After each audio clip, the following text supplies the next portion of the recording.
వరుస భాగములో ద్వితీయోపదేశకాండాన్ని మనము ఇక ముగిస్తామని గతసారి అనుకున్నాం, ముగించాము. ఈరోజు మనము యెహోషువ గ్రంథాన్ని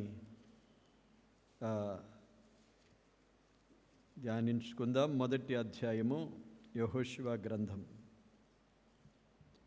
మొదటి అధ్యాయము, మొదటి 2 వచనాలు, ఆ తర్వాత 10-11 వచనాలు, 4 వచనాలు చదువుకుందాం. యెహోవా సేవకుడైన మోషే మృతి నొందిన తర్వాత యెహోవా నూను కుమారుడును మోషే పరిచారకుడునైన యెహోషువకు ఇలాగు సెలవిచ్చెను. నా సేవకుడైన మోషే మృతి నొందెను, కాబట్టి నీవు లేచి నీవును ఈ జనులందరూ ఈ యోర్దాను నది దాటి నేను ఇశ్రాయేలీయులకిచ్చుచున్న దేశమునకు వెళ్ళుడి. 10-11 వచనాలు చదువుకుందాం. కాగా యెహోషువ ప్రజల నాయకులకు ఇలాగు ఆజ్ఞాపించెను, మీరు పాలెములోనికి పోయి జనులతో ఈ మాట చెప్పుడి. మీరు స్వాధీనపరచుకొనుటకు మీ దేవుడైన యెహోవా మీకిచ్చుచున్న దేశమును స్వాధీనపరచుకొనబోవుటకై 3 దినములలోగా మీరు ఈ యోర్దానును దాటవలెను గనుక ఆహారమును సిద్ధపరచుకొనుడి. దేవుడి ఈ మాటలు దీవించును కాక. ఆమేన్. ప్రార్థన చేసుకుందాం. ప్రేమగల మా ప్రియ ప్రభువా, పరిశుద్ధుడా, స్తోత్రాలు నాయన. మరొకసారి మీ కృపాసనం యొద్దకు చేరి వస్తూ ఉండగా కృపను, కనికరమును, సమయోచితమైన సహాయమును దయచేయండి ప్రభువా. ప్రతి సమయం మీ పాద సన్నిధికి చేరి వచ్చే ఈ ధన్యతను మాకిచ్చి ఉండగా స్తుతిస్తూ ఉన్నాం. ఆరాధన క్రమములో ఇంతవరకు మీ ఆత్మ ఆధీనములో నడిపిస్తూ ఉన్నావు. ఇంకా ముందున్న సమయము కూడా మీ ఆత్మ ఆధీనములోనే మేమున్నాం. మా మధ్య మీరున్నారు ప్రభువా, మీకు స్తోత్రాలు. మీ మాటలు వినాలని ఇంకా మీ సన్నిధిలో మేము నిలిచి ఉన్నాము.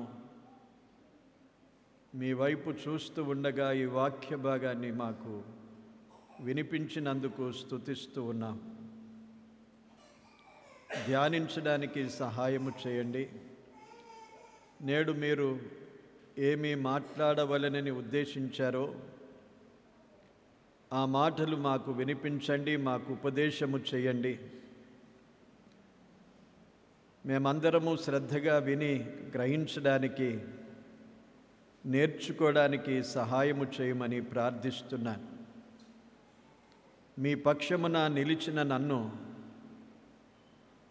మీ బలమైన ఆత్మచేత అభిషేకించి బలపరిచి మీ మాటలు నా నోటికి అందించమని ప్రార్థిస్తున్నాను.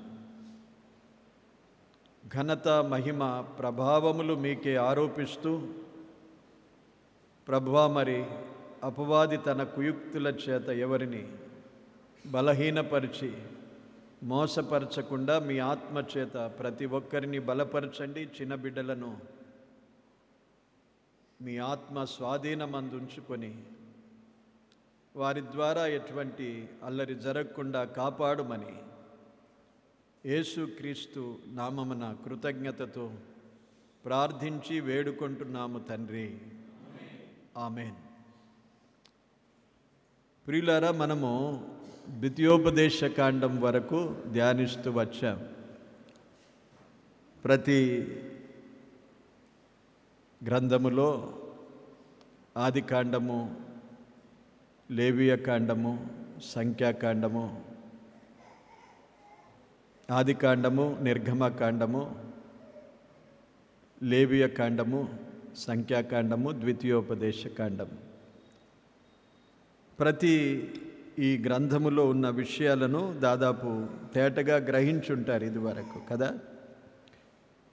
ఏ గ్రంథములో ఏమి రాయబడిందో అంత మాత్రం మనం కొంత జ్ఞాపకం ఉంచుకుంటే సరి. మనం చదువుతున్నప్పుడు అర్థమైపోతుంది ఇందులో ప్రభువు ఏం రాశాడు. చాలా పాఠాలు దేవుడు మనకు నేర్పించాడు.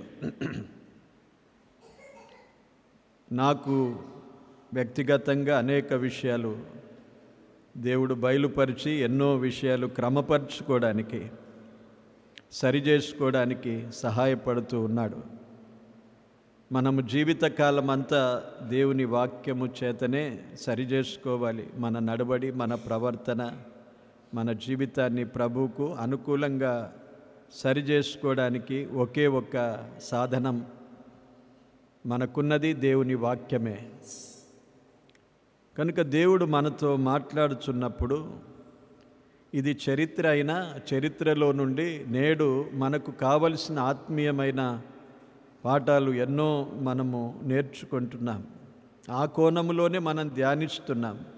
ఒక చరిత్ర కథగా తెలుసుకొని విడిచిపెట్టడానికి కాదు, కానీ అందులో నుండి మనము నేడు మనకు కావలసిన ఆత్మీయమైన పాఠాన్ని ప్రభువు నుండి మనం పొందుతుండగా ఏ ఒక్క మాట అయినా మన హృదయములో కలిగి ఆ వాక్యము ద్వారా మనము బలపరచబడాలని, లేక ఏదైనా మనలో లోపముగా ఉన్న వాటిని దిద్దుకోవాలని దేవుడు మనతో మాట్లాడుతూ ఉంటాడు. ఇక మనం యెహోషువ గ్రంథానికి వచ్చాము. ఇంతవరకు వారు ఎక్కడున్నారు చెప్పండి. కొన్ని అంటే మీ రివ్యూ కొరకు, అంటే మీలో ఎన్ని జ్ఞాపకం ఉన్నాయి అని కొంత గ్రహించడానికి మాత్రమే నేను అడుగుతున్నాను. ఎక్కడున్నారు వీరిప్పుడు?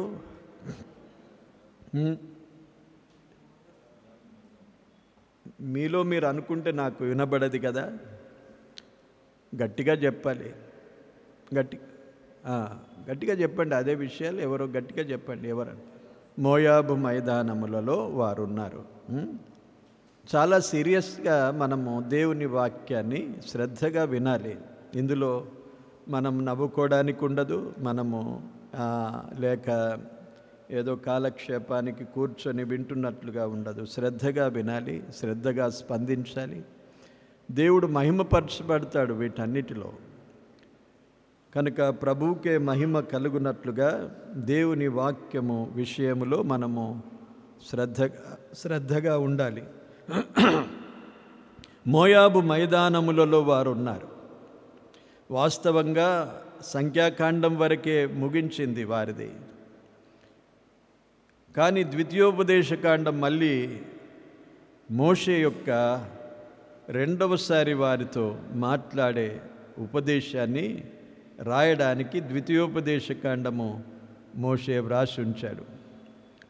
సంఖ్యాకాండములోనే వారు మోయాబు మైదానములోకి వచ్చారు, అక్కడే ఉన్నారు. ఇక ద్వితీయోపదేశకాండం కూడా అక్కడే జరిగింది. మోషే ఇక ముందుకు వారితో వెళ్ళలేడు. దేవుడు ఆజ్ఞాపించాడు, దేవుడు తెలియజేశాడు, నీవిక నా దగ్గరికి రావాలి అనే దేవుడు ఆజ్ఞాపించాడు. మీ పితరులతో నీవు పండుకొనబోచున్నావు అన్నాడు 31వ అధ్యాయములో. మోషే కూడా అది ఎరిగిన వాడై ఇశ్రాయేలు ప్రజలతో ఈ ద్వితీయోపదేశ కాండములో ఉన్న మాటలన్నీ మళ్ళీ వారికి వినిపించాడు, వారిని జాగ్రత్తపరిచాడు, వారిని బలపరిచాడు. దేవుడైన యెహోవా వారికి తోడుగా ఉన్నాడని, వారు దేవుడు వారికి ఆజ్ఞాపించిన లేక వాగ్దానము చేసిన ఆ పాలు తేనెలు ప్రవహించే దేశాన్ని వారు స్వాధీనపరుచుకుంటారని వారిని బలపరిచి ఉన్నాడు. 34వ అధ్యాయములో మోషే చనిపోతాడు. మోషే యొక్క సమాధి ఎక్కడ దొరకలేదు. అంటే మోషే సమాధి కొండ మీదకి ఎక్కిపోయిన తర్వాత ప్రభు అతన్ని తన దగ్గరికి చేర్చుకున్నాడు. అతని భౌతిక దేహం ఎక్కడ సమాధి చేయబడిందో అది ఎక్కడ ఎవరికి దొరకలేదు. 34వ అధ్యాయములో 6వ వచనం చూడండి. అతని సమాధి ఎక్కడ ఉన్నదో నేటి వరకు ఎవరికి తెలియదు, కానీ అతడు పాతి పెట్టబడెను అని వ్రాయబడింది. అలాగే కొనుపోబడలేదు, కానీ చనిపోయాడు, పాతి పెట్టబడ్డాడు. ఆ మోయాబు దేశములోనున్న లోయలో అతడు పాతి పెట్టబడెను. ఎవరు పాతి పెట్టారు? ఎవరు సమాధి చేశారు? ఒంటరిగానే పైకి వెళ్ళిపోయాడు. బహుశా దేవదూతలు వచ్చి అతని భౌతిక దేహాన్ని పాతి పెట్టుంటారు కదా. ఎంత ధన్యుడు! దేవదూతలు స్వయంగా వచ్చి అతని శరీరాన్ని, భౌతిక దేహాన్ని ఆ లోయలో పాతి పెట్టారు కనుక ఏ మనుష్యుడు కూడా దాన్ని కనుగొనలేకపోయాడు. అలాగూ జరిగింది మోషే యొక్క మృతి. ఇప్పుడు యెహోషువ గ్రంథము ప్రారంభములో దేవుడు వారితో మాట్లాడుతున్నాడు. మోషే చనిపోయిన తర్వాత వారంతా చాలా దుఃఖముతో ఉన్నారు. దుఃఖ దినములు 30 దినములు దుఃఖము సలుపగా అన్నాడు. 8వ వచనములు ఎన్ని రోజులు? 1 నెల మట్టుకు వారు దుఃఖాన్ని సలిపారు. మోషే లేనందున ప్రజలందరూ, ఆయన చనిపోయినందున వారందరూ 30 రోజులు అలాగే దుఃఖము సలిపిరి అని ఉన్నాడు. ఇప్పుడు యెహోవా దేవుడు వారితో మాట్లాడుతున్నాడు. ఆ తర్వాత ఎవరిని ఏర్పరచుకున్నాడు? యెహోషువానే. ముందుగానే మోషేకు చూపించాడు. మోషే ఆ విషయంలో చాలా కొంత చింత కలిగిన వాడై మాట్లాడినప్పుడు దేవుడు యెహోషువాను చూపించాడు. అప్పుడు యెహోషువాను మోషే కూడా బలపరిచాడు. ఈ ద్వితీయోపదేశ కాండములో 32, 33 అధ్యాయాల్లో ఆ మాటలు చూడగలుగుతాం. దేవుడు ఏమని అంటున్నా, నా సేవకుడైన మోషే మృతి, యెహోవా సేవకుడైన మోషే మృతి నొందిన తర్వాత యెహోవా నూను కుమారుడును మోషే పరిచారకుడునైన యెహోషువాకు ఇలాగూ సెలవిచ్చెను, నా సేవకుడైన మోషే మృతి నొందెను, కాబట్టి నీవు లేచి నీవును ఈ జనులందరూ ఈ యోర్దాను నది దాటి నేను ఇశ్రాయేళ్లకిచ్చుచున్న దేశమునకు వెళ్ళుడి అని మాట్లాడాడు. మొదటిసారి యెహోషువాతో మాట్లాడడం ఇది. యెహోషువాను దేవుడు ఏర్పరచుకున్నాడు. యెహోషువ ఏర్పాటు చాలా గొప్పది. ఎందుకు ఏర్పాటు చేసుకున్నాడు? ఎలా ఏర్పాటు చేసుకుంటాడు? దేవుడు తన పని కొరకు. యెహోషువను గూర్చి మనం ఆలోచిస్తే, యెహోషువ యవన ప్రాయములోనే, యవనస్తుడుగా ఉన్న దినాల్లోనే మోషేను వెంబడిస్తూ మోషేకు పరిచారకుడుగా ఉండిపోయాడు. యెహోషువ పేరు ఎక్కడ రాయబడినా ఏమని రాయబడుతుంది చెప్పండి? మీరు గమనించిన వారైతే ఇంకా ఎక్కడ చదివినా, మీరు చదవండి 2-3 చోట్ల ఏర్పడుతుంది ఏంటి డిఫరెన్స్ అనేది. ఏమని రాశారు? నూను కుమారుడైన యెహోషువ, నూను కుమారుడైన యెహోషువ. తన తండ్రి పేరు రాశాడు ఎక్కడ? ప్రతి చోట. నూను కుమారుడు తండ్రి యొక్క కార్యములు ఎక్కడ రాయబడలేదు. తండ్రి ఏం చేశాడో, ఎంత గొప్ప పని చేశాడో తెలియదు మనకు, కానీ యెహోషువను ఎప్పుడు రాసినా నూను కుమారుడైన యెహోషువ అని రాశాడు. బహుశా ఇందులో తండ్రి యొక్క త్యాగం ఉంటుందండి. తండ్రి యొక్క త్యాగం ఉంటుంది. యవనస్తుడైన యెహోషువను దేవుని పని కొరకు మోషేకు అప్పగించాడు. అంతే, అది గొప్ప పని చేసి ఉంటాడు. అంతకంటే గొప్ప పని ఏంటి చెప్పండి? తన బిడ్డలను ప్రభు పని కొరకు అప్పగించడం. స్వేచ్ఛగా ఎవరైనా అప్పగిస్తారా చెప్పండి? అలాగూ అప్పగించుండి ఉన్నాడు, మనకు అర్థమైపోతుంది. యెహోషువ యవనస్తుడుగా ఉన్నప్పుడే తన కొరకు, తన ఇంటి కొరకు ఎంత ప్రయోజనకరుడు అయినా, తనకెంతగా కావలసిన వాడైనా దేవుని పని కొరకు ఇవ్వడానికి ఇష్టపడ్డాడు. అదే గొప్పతనం యెహోషువ తండ్రికి. నూను. అందుకే ప్రభు ప్రతి చోట యెహోషువ పేరు రాసినప్పుడెల్లా నూను కుమారుడు, నూను కుమారుడు. లేకపోతే ఆయన తండ్రి ఎవరో మనకు తెలిసేవాడు కాదు.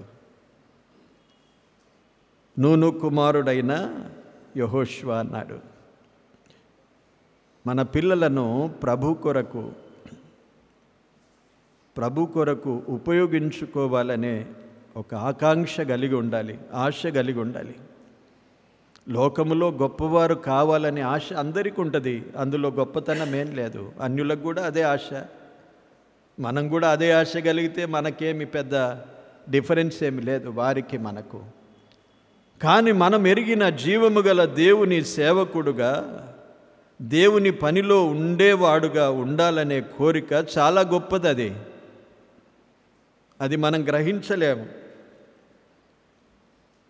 కానీ ఆ కోరిక కలిగి ఉండాలి పిల్లలను గూర్చి. దేవుడు తప్పకుండా వాడుకుంటాడు, వారిని ప్రయోజనకరులుగా చేస్తాడు. వారు ధన్యులైతారు. మనమున్నా లేకపోయినా గతించిపోతాం, కానీ వారు నిలుపుతారు పేరును. ఎవరి పేరును? మన పేరును కూడా నిలిపేస్తారు వారు. ఇక యెహోషువ ఎక్కడ పలుకబడినా తన తండ్రి పేరు ముందు వస్తుంది. అది తండ్రి పేరు వెనుకొస్తుంది కదా, దాదాపు మనం రాసుకున్నప్పుడు మన పేరు తర్వాత తండ్రి పేరు వస్తుంది, కానీ తండ్రి పేరు ముందు వస్తున్నది. అంత గొప్పవాడుగా ఎదిగిపోయాడు యెహోషువ. ఇలాగూ దేవుడు ఏర్పరచుకోవడానికి కారణాలేంటి? ఊరికే దేవుడు ఏర్పరచుకోవడం జరగదండి. దేవుని ఏర్పాటులో మనం ఉండాలంటే యెహోషువ జీవితాన్ని పరిశీలన చేసి మనము కొంత ధ్యానించాలి, ఆలోచన చేయాలి. ఇక్కడ రాశాడు చూడండి, యెహోవా నూను కుమారుడు మోషే పరిచారకుడునైన యెహోషువ అన్నాడు. ఎవరికి పరిచారకుడుగా ముందున్నాడు? మోషేకు పరిచారకుడుగా ఉన్నాడు. మోషే దైవజనుడు. దైవజనుని దగ్గర పరిచారకుడుగా ఉన్నాడు. అప్పుడే దేవుడు అతని మీద దృష్టి ఉంచాడు, ఎలా పరిచర్య చేస్తున్నాడు. మోషే వెంబడి ఉండి మోషేకు పరిచర్య చేయడం, దేవుని పరిచర్యలో ఉండడం. మోషే ఎక్కడున్నాడు? దేవుని సేవలో ఉన్నాడు. మోషే వెంట మోషేకు పరిచర్య చేస్తే తాను కూడా దేవుని సేవలో ఉంటున్నాడు. హిస్ ప్రజెన్స్, దేవుని సన్నిధిలో ఉండడం నేర్చుకున్నాడు. మోషేను వెంబడిస్తూ మోషేకు పరిచారకుడిగా ఉండి, అలాగే పౌలు వెంబడి ఉండి తిమోతి పరిచర్య చేస్తూ పౌలు వెంబడి ఉండి దైవ సన్నిధిలో నేర్చుకున్నాడు. తిమోతిని గూర్చి చెప్తాడు, నా నుండి నేర్చుకున్నవి మీకు నేను ఎలా ప్రవర్తిస్తున్నానో, ఏమి బోధిస్తున్నానో అవి మీకు తెలియజేస్తాడు అని కొరింథీ సంఘములో వారికి పత్రిక రాస్తూ మాట్లాడాడు. ఒక దైవజనుని వెంట దైవజనుని గౌరవించి దైవజనులతో నేర్చుకోవడం ఎంతైనా అవసరమండి దేవుని పనిలో ఉండాలంటే. అకస్మాత్తుగా ఒకే రోజు పైనుండి ఊడిపడలేము, అకస్మాత్తుగా ఎవరో వచ్చి మనలను నడిపించలేరు. దేవుని పని జరగాలి, దేవుడు తన కార్యము జరిగిస్తాడు. కానీ ఆ జరిగించే ఆ పనిలో ఎవరి ద్వారా జరిగిస్తాడు? అది నేనై ఉంటే ఎంత బాగుండును అనే ఆశ ఉన్నదా? పోతే కలిసినప్పుడు అప్పుడప్పుడు 10 మంది కనిపించినప్పుడు అక్కడ నేను నిలబడాలనే ఆశ మాత్రమే ఉన్నదా? చాలామందికి అంతే ఉంటుందండి. అందరూ ఊడినప్పుడు నేను అక్కడ నిలబడాలి, కనబడాలి, నేను కొంత పని చేస్తూ ఉంటే నన్ను గుర్తిస్తారు. మనుషులు గుర్తించడానికి నీవు పని చేయడంలో ప్రయోజనం ఉండదు, అది కొంతకాలమే ఉంటుందండి. దేవుడు గుర్తించేటట్లుగా నీవు పనిచేస్తే ఆయన చేతిలో బలముగా వాడబడతావు. చాలామంది నేను నా అనుభవంలో చూశాను,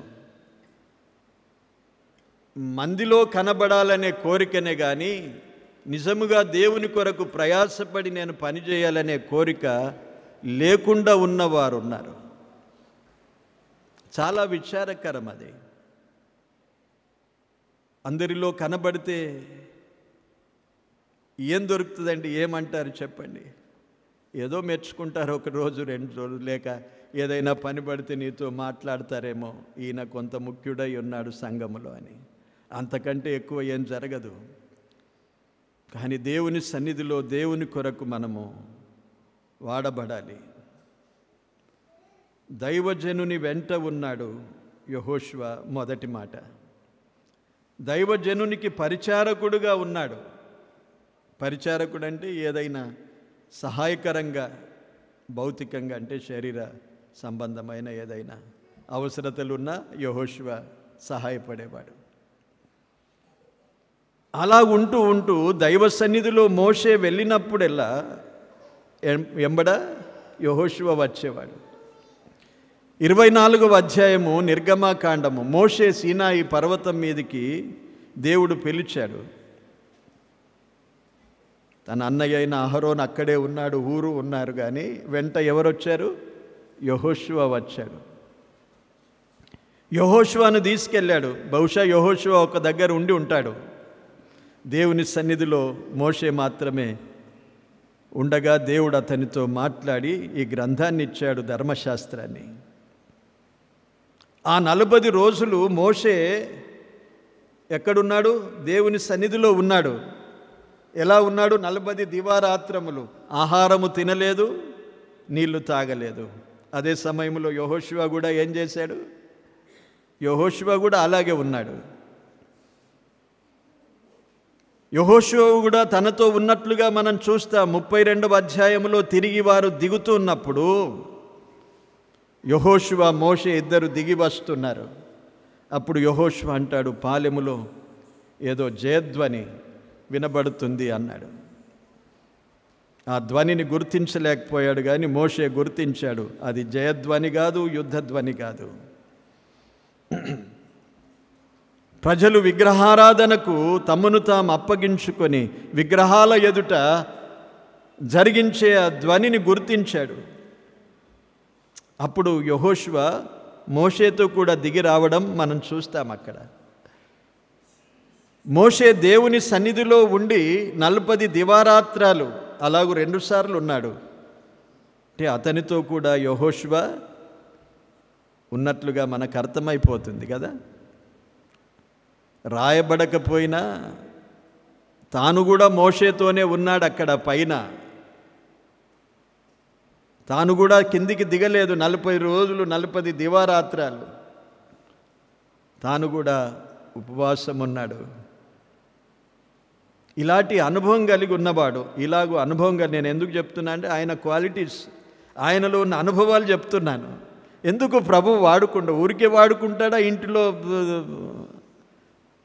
హాయిగా నిద్రపోతూ, ఇంటిలో హాయిగా మనము ఎన్ని కామెంట్ చేస్తూ అవి ఇవి కామెంటరీస్ చదువుతూ, ఇంతే నా సేవ, ఇంతే నా పరిచర్య, మన పనులు మనం చేస్తూ దేన్ని గురించి పట్టించుకోక, సంఘాన్ని గూర్చిన ఆలోచన లేక, సహవాసమును గూర్చిన శ్రద్ధ లేక, ప్రార్థనను గూర్చిన భారం లేక, ఇలాగుంటే పనికిరాం మనము.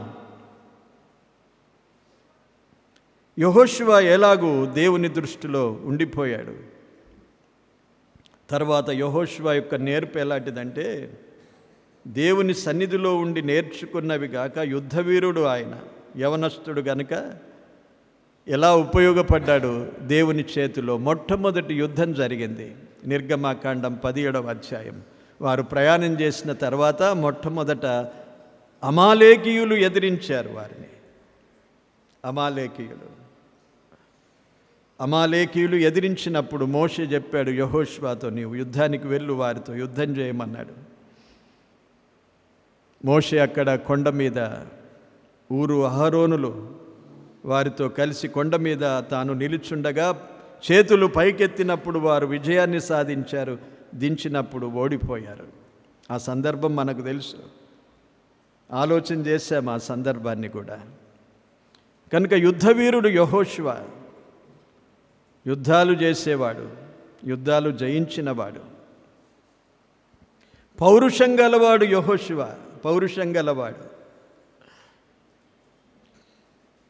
నాకెందుకులే పోని అనుకునే మనస్తత్వము పనికిరాదు, పౌరుషం కలిగి ఉండాలి.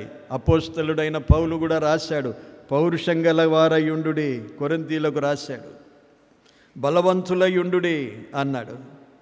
దేని విషయం? పౌరుషం కలిగి ఉండాలి. దావీదు పౌరుషంతో మాట్లాడాడు.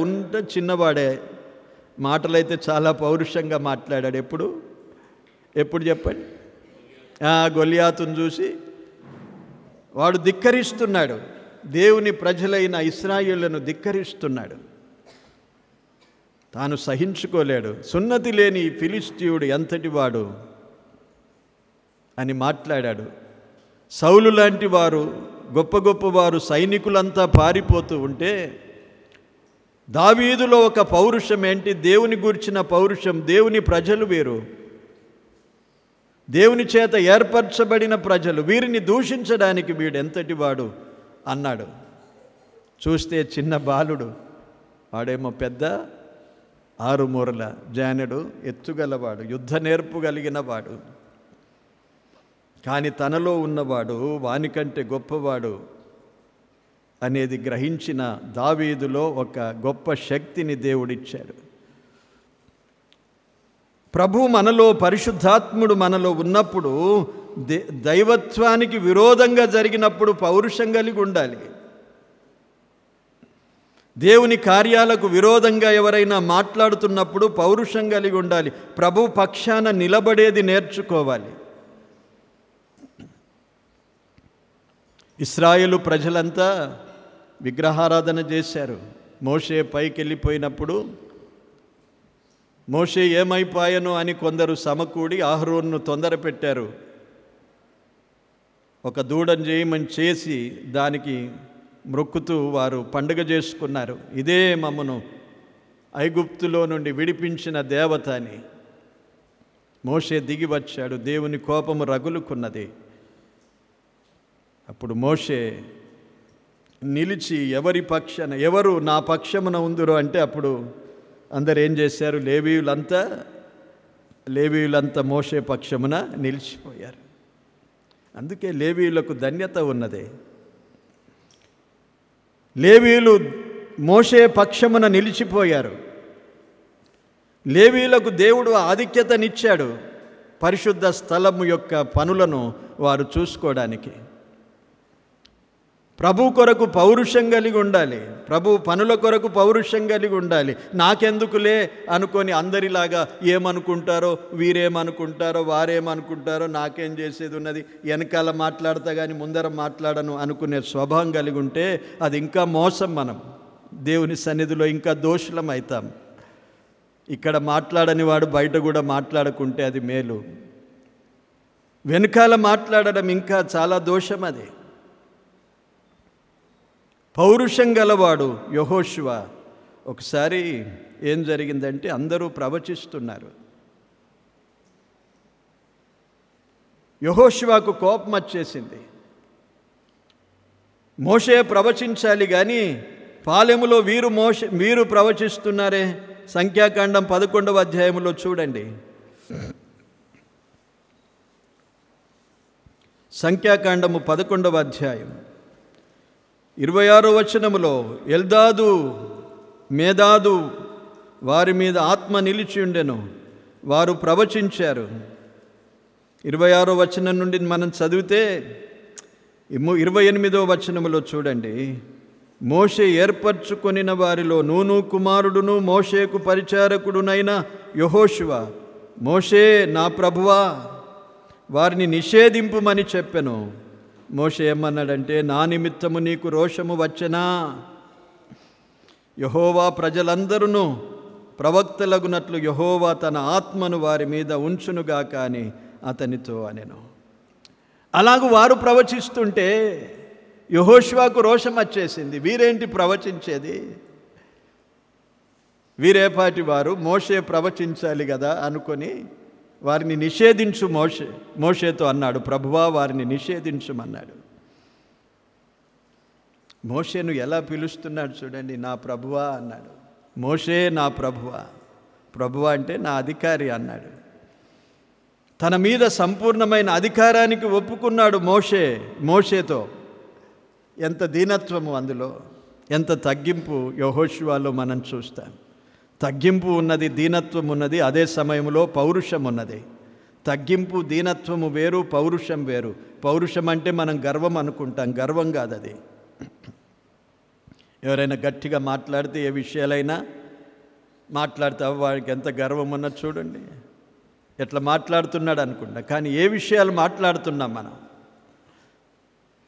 ప్రభు నిమిత్తం మాట్లాడాడు, ఆత్మ సంబంధమైన విషయాలు మాట్లాడాడు, అందులో గర్వం కాదు, దేవుని గూర్చిన పౌరుషం. మోషేలో అలాంటి పౌరుషం ఉన్నది. మోషేతో నడిచిన అనుభవం ఉన్నది యెహోషువకు. కనుక దేవుడు ఏం చేశాడు? మోషేకు చెప్పాడు, నీవు దాటవు యోర్దాను. అప్పుడు మోషే, ప్రభువా, వీరందరినీ ఏం చేస్తావు మరి అనుకున్నాడు. 30 లక్షల జనం, ఎంత వారు తిరుగుబాటులు చేసిన వారో మోషే అనుభవించాడు. ఆ చింత కలిగిన వాడు మోషే గనుక దేవుడు వెంటనే తన ప్రక్కలో ఉన్న యెహోషువను చూపించాడు. మోషే గుర్తించలేదు, కానీ అంటే గుర్తించేటట్లుగా ఎప్పుడూ యెహోషువ కనబడలేదు.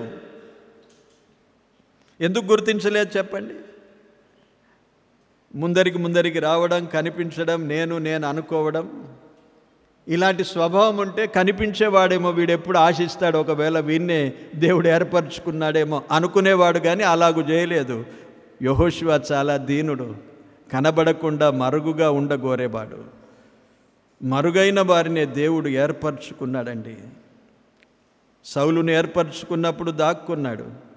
దావీదుని ఏర్పరచుకున్నప్పుడు నేను ఎంతటి వాడనని దాక్కున్నాడు.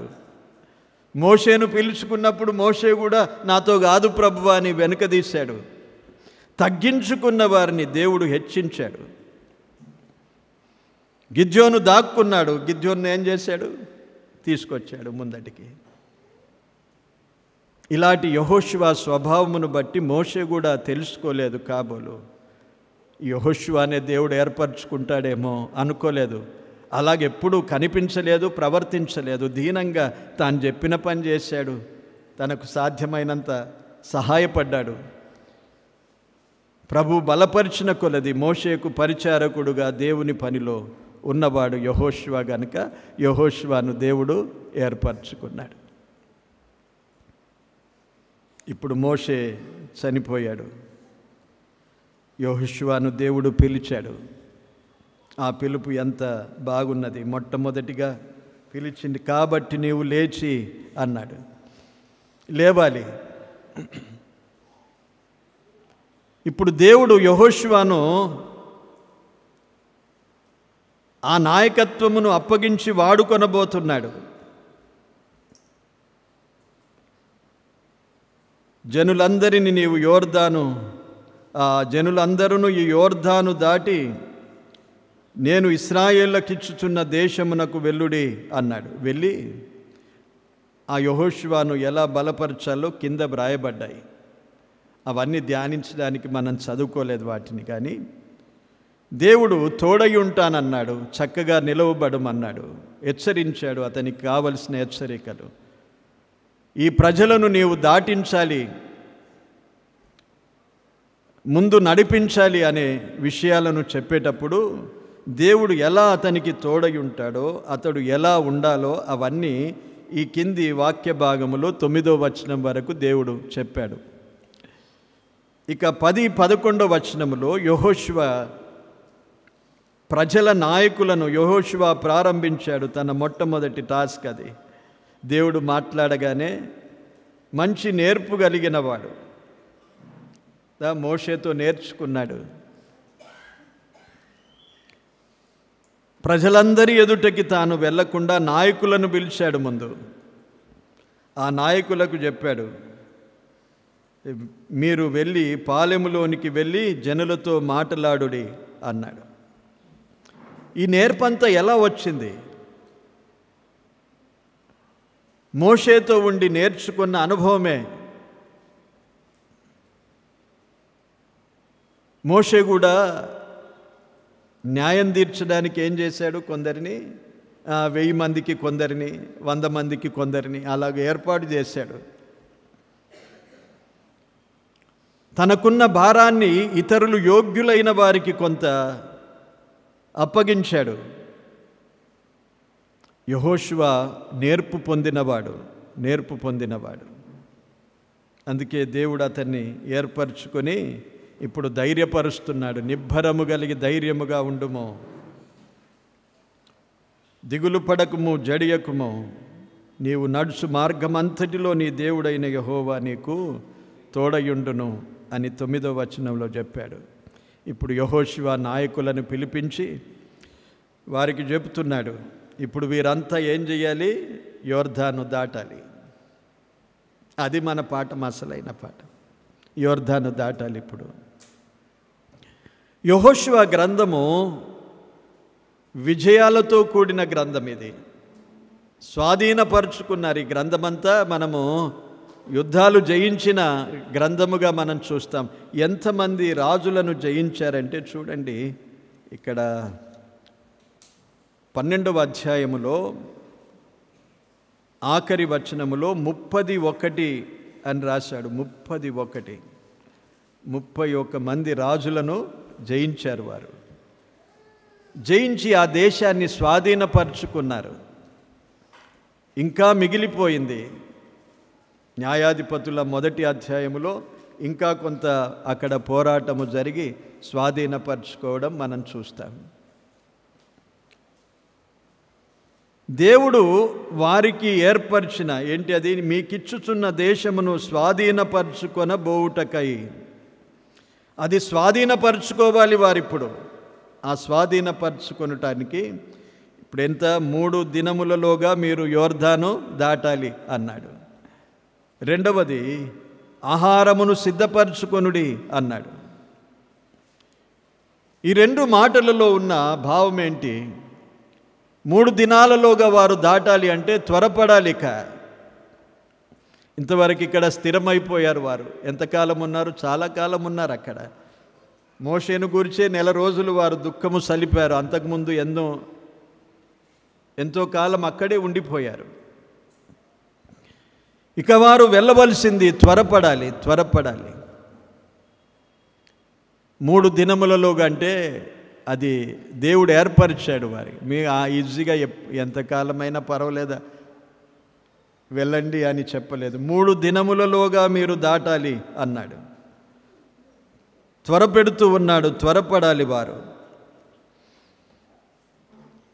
త్వరపడి దాటాలి. 3 దినములలోగా ఆహారము సిద్ధపరచుకోవాలి అన్నాడు. సిద్ధపడాలి అన్నాడు. సిద్ధపడాలి. యోర్దాను దాటి ఆవల వారు స్వాధీనపరచుకునేది ఏంటి? దాన్ని గురించి ఏమన్నాడంటే అది విశ్రాంతి అన్నాడు. విశ్రాంతి. ముందు వచనాల్లో చూడండి. 13వ వచనములో రూబేనీయులను, గాదీయులను, మనష్షే అర్ధగోత్రపు వారిని యెహోషువ పిలిచి వారితో ఏమన్నాడంటే, మీ దేవుడైన యెహోవా మీకు విశ్రాంతి కలుగజేయుచున్నాడు. 15వ వచనములో చూడండి, నది దాటి యెహోవా మీకు దయచేసినట్లు మీ సహోదరులకును విశ్రాంతి దయచేయు వరకు అన్నాడు. అది ఎలా గ్రహిస్తామంటే అది విశ్రాంతిలో వారు ప్రవేశిస్తారు. ఇప్పుడు స్వాధీనపరచుకోవాలి. స్వాధీనపరచుకోవడానికి వారు చేయవలసిన పని ఉన్నది, కానీ అది మొత్తానికి ఏంటి? విశ్రాంతి. అది దేవుడు వారి కొరకు ఏర్పరిచిన విశ్రాంతిలోనికి దాటబోతున్నారు వారిప్పుడు. దాటబోయే ముందు వారు ఏం చేయాలి? త్వరపడాలి. దాటబోయే ముందు వారు ఏం చేయాలి? సిద్ధపడాలి. ఇక్కడే మనకు పాఠం ఉన్నది. ఇక్కడే మనకు పాఠం ఉన్నది. మనం కూడా విశ్రాంతిలోనికి చేరబోతాం. మనకు కూడా విశ్రాంతి ఉన్నది. యోర్దాను దాటబోవాలి. మనం యోర్దాన్ అంటే మరణమే కదా. ఈ లోకాన్ని మనం దాటి వెళ్ళిపోవాలి. లోకాన్ని దాటి అక్కడికి వెళ్ళాలంటే ఒక నూతనత్వం మనలో రావాలి. అంటే ఇది విడిచిపెట్టాలి. మనం ఈ జీవితాన్ని విడివనిది మనము ఆ నూతనమైన దానిలోనికి వెళ్ళలేం. త్వరపడాలి, సిద్ధపడాలి. ప్రభు దాన్ని ఏమన్నాడు? విశ్రాంతి అన్నాడు కదా. ప్రకటన గ్రంథములో ఏమన్నాడు చూడండి. మనము చాలాసార్లు చదువుకునే విషయము, మరణ సమయంలో జ్ఞాపకం చేసుకునే విషయం ఇది. ప్రభునందు 14వ అధ్యాయము 13వ వచనం చూడండి. ఇప్పటి నుండి ప్రభునందు మృతి నొందు మృతులు ధన్యులని వ్రాయుమని పరలోకము నుండి ఒక స్వరము చెప్పగా, నిజమే, వారు తమ ప్రయాసములు మాని విశ్రాంతి పొందుదురు. వారి క్రియలు వారి వెంట పోవునని ఆత్మ. వారు ఏం చేస్తారు? విశ్రాంతి పొందుదురు అన్నాడు. వీరెక్కడికి పోతున్నారు? విశ్రాంతిలోనికి పోతున్నారు. విశ్రాంతిలోనికి పోయేవారు త్వరపడాలి. అంటే ఇప్పుడు త్వరగా మనకు సమయం లేదనుకోనండి. ఏం చేస్తాం? మనం అంతా సిద్ధపడుతూ ఉంటాం.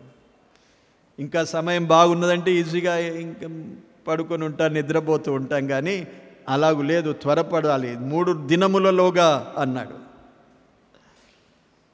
ప్రభు రాకడ సమయం కూడా అలాగే ఉన్నదండి. ప్రభు వస్తానని వాగ్దానం చేశాడు. వచ్చిన వాడు ఏం చేస్తాడు? మనల్ని తీసుకుపోతా అన్నాడు. ఎక్కడికి తీసుకుపోతాడు? ఆ విశ్రాంతిలోనికి తీసుకొని వెళ్తాడు. కనుక ప్రభు రాకడ సమయం కానీ మనము వెళ్ళే సమయం కానీ మనకు తెలియదు. త్వరపడాలి దాని కొరకు.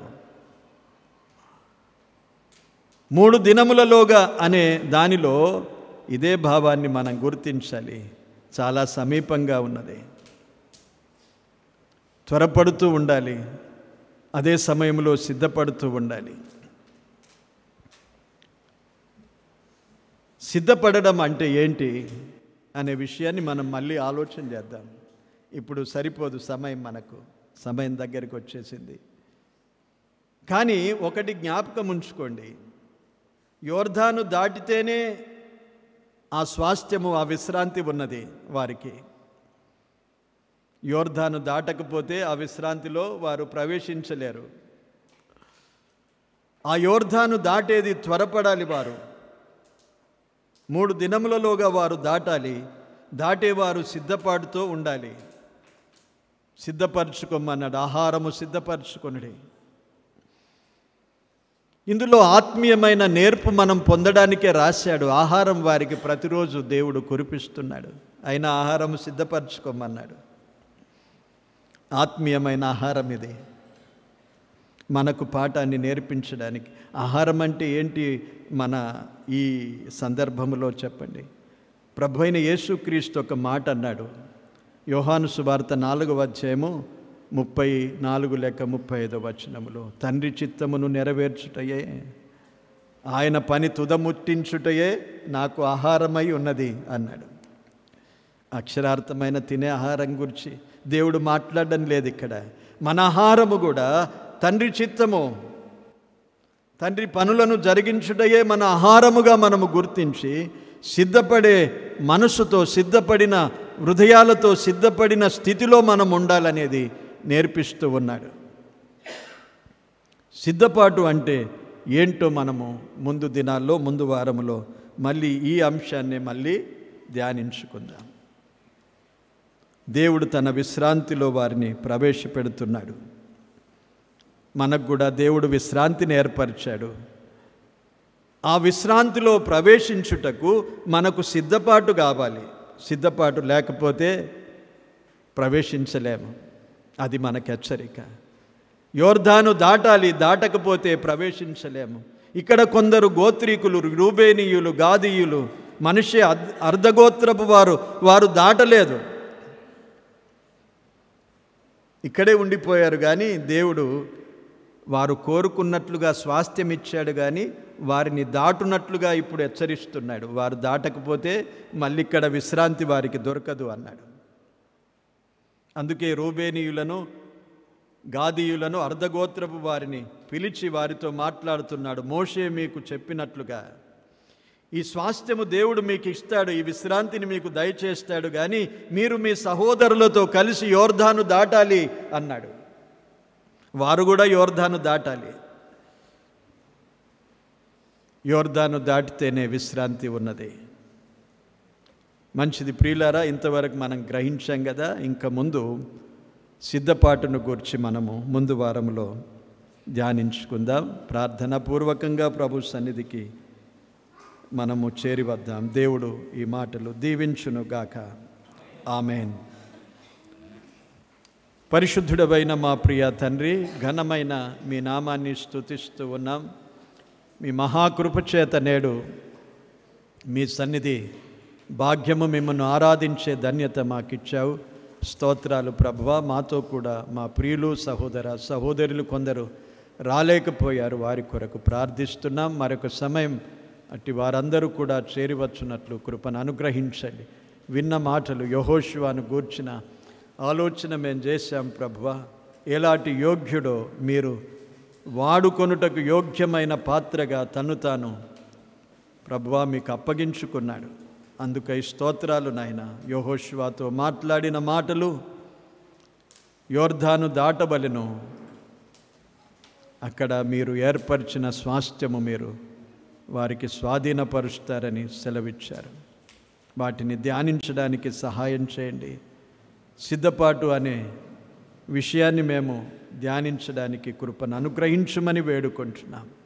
విన్న మాటలు హృదయంలో భద్రపరుచుకొని మమ్మను మేము క్రమపరుచుకొని సరిచేసుకొని ముందుకు సాగిపోయే కృపను మాకు అనుగ్రహించమని వేడుకుంటున్నాం. ఇప్పుడు తిరిగి తమ తమ గృహాలకు మేమందరము మా గృహాలకు వెలుచుండగా మా ప్రయాణాల్లో తోడై ఉండండి. క్షేమంగా నడిపించండి, దీవెనలతో పంపండి, ఆరోగ్యాలతో ఉంచండి. వారమంతా పనులలో, ప్రయాణాల్లో అందరికీ తోడయుండుమని మరొకసారి కలిసి స్తుతించే కృప మాకు అనుగ్రహించమని యేసుక్రీస్తు నామమున కృతజ్ఞతతో ప్రార్థించి వేడుకుంటున్నాము తండ్రి. ఆమెన్. నీ పరిచర్యను తుదముట్టించుటేనా నియమమాయనే, నీ సన్నిధిలో నీ పొందుకోరి నీ స్నేహితుడానైతినే. నీ పరిచర్యను తుదముట్టించుటేనా నియమమాయనే, నీ సన్నిధిలో నీ కోరి నీ స్నేహితుడానైతినే. ఆహా నా ఓహో ఏమని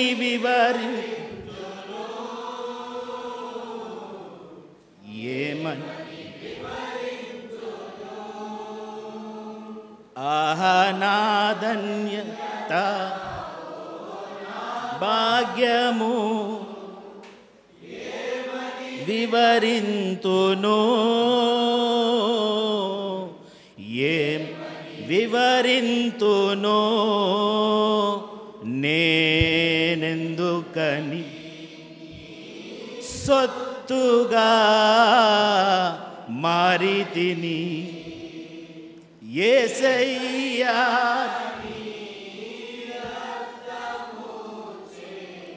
కడుగబడినందున నీ అనాది ప్రణాళికలో హర్షించెను నా హృదయ సీమా. నీ అనాది ప్రణాళికలో హర్షించెను నా హృదయ వందనాలు అందరికీ.